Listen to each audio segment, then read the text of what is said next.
Hello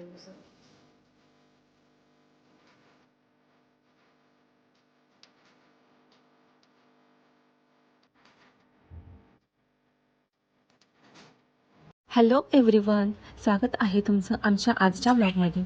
आजचा हा video आम्हाला पुन्हा एकदा एका खूप खास दिवसाकडे घेऊन जातो। तो दिवस होता आर्याच्या अन्नप्राशनाचा दिवस। महिने सरले आणि फायनली माझी आर्या 6 महिन्याची झाली आणि मग ठरवलं की आता आपण आर्याला अन्न जे फूड आहे ते इंट्रोड्यूस करूया।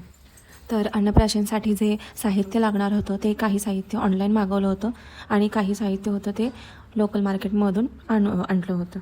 तर ऑनलाईन इथे आपल्याला छोटे छोटे जे प्रॉप्स आहेत, खूप क्यूट असे प्रॉप्स भेटले होते आणि पाठीमागे वॉलवर लावायला एक छोटासा छान असा बॅनर भेटला होता, शुभ अन्नप्राशन म्हणून। फुलांच्या माळा, सिल्वर कलरचे द्रोण, हे सर्व लोकल मार्केटमधूनच आणलं होतं। माझी दीदी म्हणजे माझी मोठी बहीण प्रिया, हिने पण ड्युटीवरून येऊन खूप छान अशी सजावट तिने केली।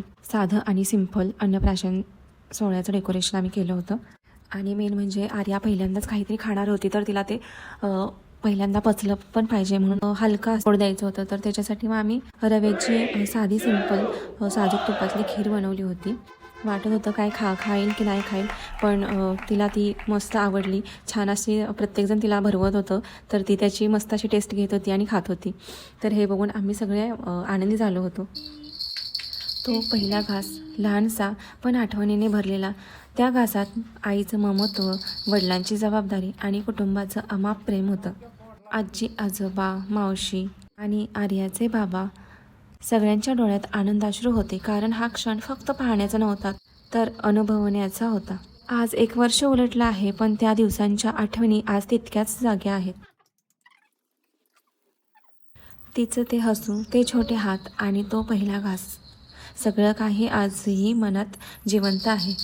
मागील वर्षी सुरू झालेला हा प्रवास आजही तितकाच सुंदर आहे। हा ब्लॉग पाहणाऱ्या प्रत्येक आईसाठी एकच सांगायचं आहे, आई होणं म्हणजे परिपूर्ण असणं नाही, आई होणं म्हणजे प्रेमानं अपूर्णतेला स्वीकारणं। आजचा हा अन्नप्राशनचा ब्लॉग इथेच संपतो। जर हा ब्लॉग तुमच्या मनाला स्पर्श करून गेला असेल तर लाईक करा, कमेंटमध्ये तुमच्या भावना नक्की सांगा आणि चॅनलला सबस्क्राईब करायला विसरू नका। पुन्हा भेटू अशाच एका सुंदर ब्लॉगमध्ये। तोपर्यंत काळजी घ्या आणि प्रेम पसरवत राहा।